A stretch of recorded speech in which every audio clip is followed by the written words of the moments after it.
दोस्तों नमस्कार। आज की इस क्लास में आपका पुनः हार्दिक स्वागत, अभिनंदन। दोस्तों आज जो हम पढ़ने जा रहे हैं, एक नया टॉपिक शुरुआत करने जा रहे हैं। तो सामने शायद बोर्ड पे आपको दिख रहा होगा, आज का जो हमारा टॉपिक होगा, आज से हम एक नई क्लास लेंगे। इसमें आप निरंतर बने रहें मेरे साथ में और अभ्यास ये करेंगे। हम जो बोर्ड पे जो अभ्यास करेंगे उसी से हम एग्जाम में 100% बैठने की गुंजाइश बनी रहे। तो आज का जो हमारा टॉपिक रहेगा वो है पर्यायवाची। दोस्तों क्या है, शब्दकोश में हम पर्यायवाची बहुत सारे हैं, लेकिन पर्यायवाची गिने चुने जो चुनिंदा जो पर्यायवाची है एग्जाम की दृष्टि से जो महत्वपूर्ण है वो हम तकरीबन करने की कोशिश करेंगे। तो दोस्तों आइए शुरुआत करते हैं, आज की क्लास का आगाज़ करते हैं। तो उसमें पर्यायवाची में पहला है दोस्तों आपके अग्नि। कौन सा आता है, बार बार एग्जाम में जो आए हुए हैं वही मैंने चयन करते हुए यहाँ बोर्ड पे लिखे हैं, और आपको भी वो लेखन का अभ्यास हो और उसको आप लर्न करें। तो ज़्यादा से ज़्यादा वो देखें इसको और बार बार आप पढ़ें इसको। दोस्तों इसका यही है, इसको बार बार अभ्यास करोगे तो ही आपके ये दिमाग में बैठेंगे। तो सबसे पहले है अग्नि। अग्नि को दोस्तों कहते हैं आग, अनंत, पावक, वाहनी। पावक और दोस्तों बार बार आ चुका है शब्द युग में आता है अनल और अनिल। अनल और अनिल, अनल का मतलब होता है आग और अनिल का मतलब क्या होता है, हवा। तो दोस्तों आपके यहाँ पर शब्द युग का काम भी कंप्लीट होगा और साथ में अपना क्या भी कंप्लीट हो जाएगा, पर्यायवाची। अनल हो गया पावक वाहनी, पावक वाहनी, हुताशन, विषाणु, दहन, ज्वाला, रोहिताश्व। वाहनी, हुताशन, विषाणु, दहन, ज्वाला, रोहिताश्व। वायु सखा, वायु का सखा ये दोस्तों, क्योंकि हम जानते हैं कि वायु का सखा क्यों कहते हैं, क्योंकि वायु का ये दोस्त है, मतलब ये मित्र है। जैसे ही अग्नि लगती है तो वो वायु के साथ अग्नि का प्रवाह और आगे बढ़ता है, इसको भी साथ लेके मतलब ज़्यादा चलता है, इसलिए वायु सखा कहते हैं। वैश्वानर, धूम्रकेतु। दोस्तों हम कहते हैं जैसे धूम्रपान, उसमें क्या होता है अभी धुआं, तो इसका क्या है अभी, क्योंकि ये आग लगती है तो केतु यानी झंडा।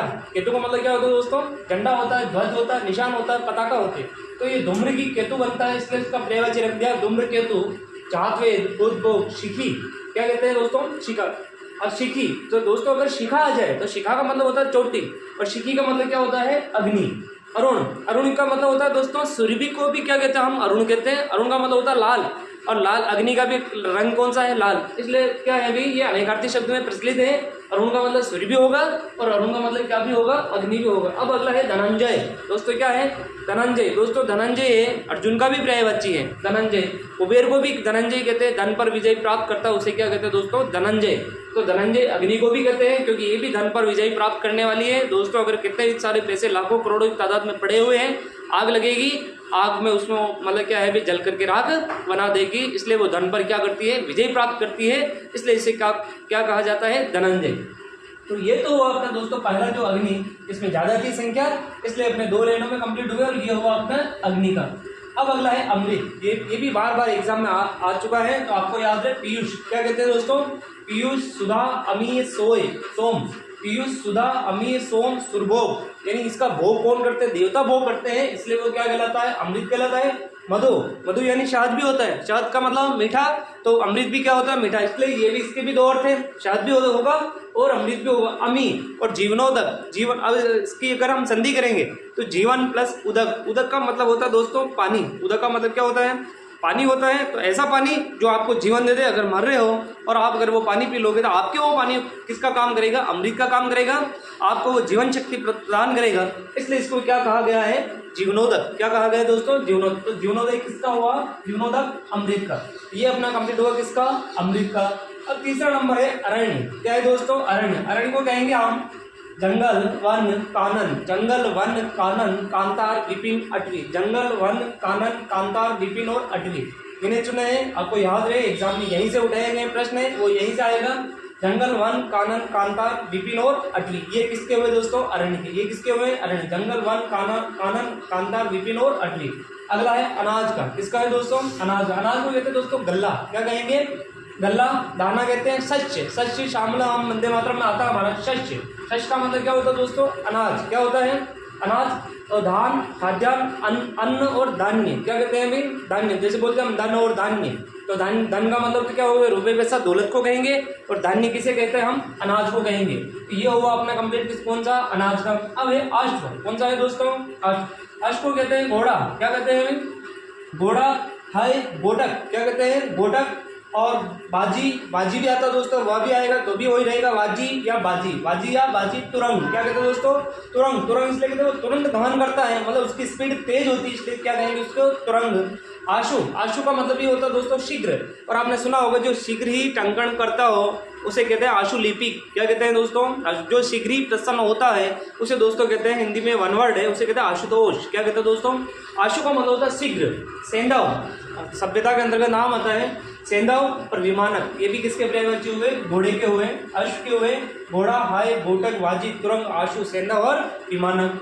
अगला है आंख का, किसका है दोस्तों, आंख का। आंख का मिलेगा आपको नयन, लोचन, दृग, नयन, लोचन, दृग, चक्षु, नेत्र, नयन, लोचन, दृग, चक्षु, नेत्र, नजर। क्या बोलेंगे इसमें, नजर है ना, उर्दू शब्द है नजर, तो नजर कीजिए, मतलब आंख से देखेंगे हम। अक्ष, क्या कहेंगे भाई, अक्ष और चश्म। दोस्तों आपने सुना होगा कोई भी अगर कोई घटना घट जाती है तो उसका जो गवाह होता है उसे हम बोलते हैं चश्मदीद गवाह। क्या बोलते हैं दोस्तों, चश्मदीद। तो चश्म का मतलब ही क्या है, और इसको भी हम बोलते हैं भाई आंखों पे चढ़ा, इसलिए इसको बोलते हैं हम चश्मा। क्या बोलते हैं दोस्तों, चश्मा।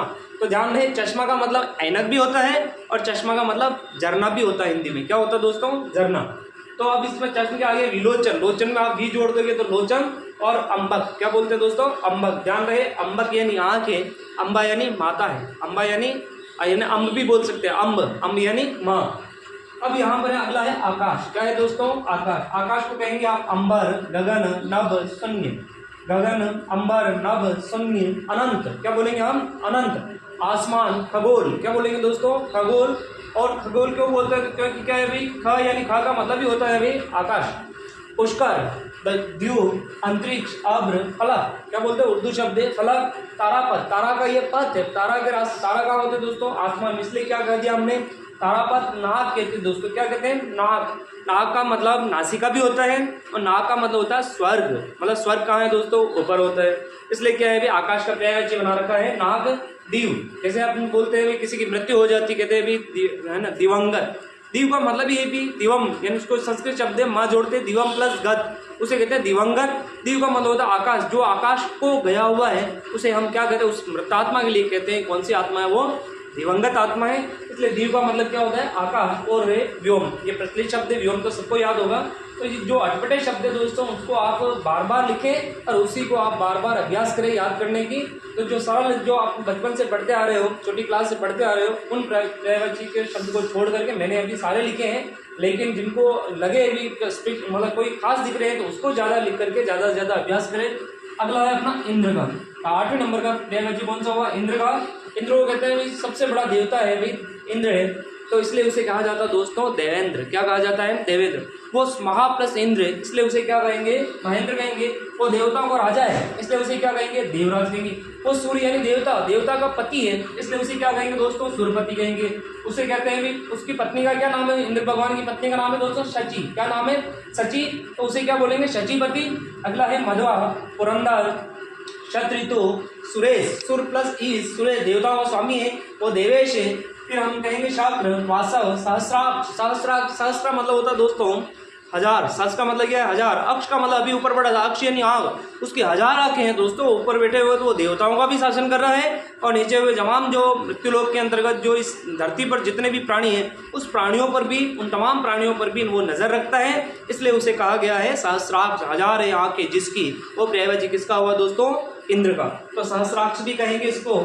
अब आगे है मेघवाहन, पुरोहित, वज्रपाणी। दोस्तों इंद्र के पास जो हथियार होता है वो क्या है, वज्र। क्या है, और पानी का मतलब क्या होता है, हाथ, तो कौन सा पानी कहेंगे, वज्रपाणी। जैसे शिव जी को कहते हैं भी शूल पाणी, उसके उनके हाथ में क्या है, शूल पाणी है। जैसे राम के हाथ में धनुष है, उसे कहेंगे धनुष पाणी। तो और जैसे विद्या की जो वाग देवी है वो कौन है, सरस्वती, उसके उनके पास क्या है, वीणा है, इसलिए उसने कहेंगे वीणा पाणी। तो पानी का मतलब क्या होता है दोस्तों, हाथ।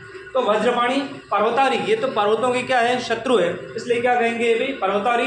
कौशिक, और नाग का भी बोला था हमने, नाग का मतलब होता है आकाश। नाग का मतलब क्या होता है दोस्तों, आकाश। और आकाश में कौन रहेंगे भाई, देवता रहेंगे, तो उसे कहेंगे हम नागपति। क्या कहेंगे दोस्तों, नागपति।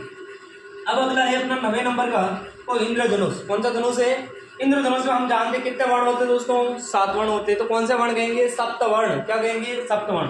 ये तो देवताओं का धनुष है, इसलिए उसे क्या कहेंगे, सूर्यधनु। क्या कहेंगे, सूर्यधनु कहेंगे। ये तो इंद्र का चाप है। चाप का मतलब क्या होता है दोस्तों, हमने गणित में पढ़ा होगा, एक चाप खींचिए तो चाप का मतलब होता है धनुष, तो इंद्र का चाप है इसे कहेंगे इंद्रचाप। ये देवताओं का चाप है तो क्या कहेंगे सूर्यचाप है। ये इंद्र आयुध है, ये इंद्र का क्या है भाई आयुध है। और शक्र चाप, शक्र का मतलब भी होता है दोस्तों इंद्र, शक्र का मतलब क्या होता है दोस्तों इंद्र, इंद्र का पर्यायवाची लिखा रहेगा शक्र, तो उसके साथ चाप जोड़ देंगे। अब इंद्र की पत्नी का एक नाम है इंद्राणी, क्या नाम है दोस्तों इंद्राणी, उसे कहेंगे हम पर्यायवाची बन जाएगा इंद्रवधु। कौन सा वधु है इंद्रवधु। अगला है भी मधवानी, शची, क्या नाम है उसका शची, और कहेंगे शतावरी और पोलोमी, एंद्री, इंद्र से बन जाएगा दोस्तों। इंद्र में जोड़ेंगे कुछ भी प्रत्यय जोड़ते हैं तो ई की जगह मात्रा होती है वो आई में बदल जाती है, इसलिए बड़ी की मात्रा जोड़ी एंद्री हो गया, और आ जोड़ेंगे तो क्या बन जाएगा इंद्रा और पुलोजमा, इंद्रा और पुलोजमा। दोस्तों याद रहे अपने जो 10 पढ़े थे इंपॉर्टेंट आज की इस क्लास के अंतर्गत हम 10 पढ़े, आगे और जैसे जैसे आएंगे हम जो विशेष महत्वपूर्ण होंगे उनको ही हम इस क्लास के माध्यम से तमाम जो सारे आज तक जो एग्जाम में आए हुए हैं उनको मद्देनजर रखते हुए हम आगे से आगे निरंतर क्लास लाएंगे। तो दोस्तों ये जो हिंदी स्पेशल भाई माही सर की जो क्लास है इस चैनल के माध्यम से हम प्रतिदिन जुड़े रहिए और आगे से आगे नई जानकारी प्राप्त करते रहिए। जय हिंद, जय भारत।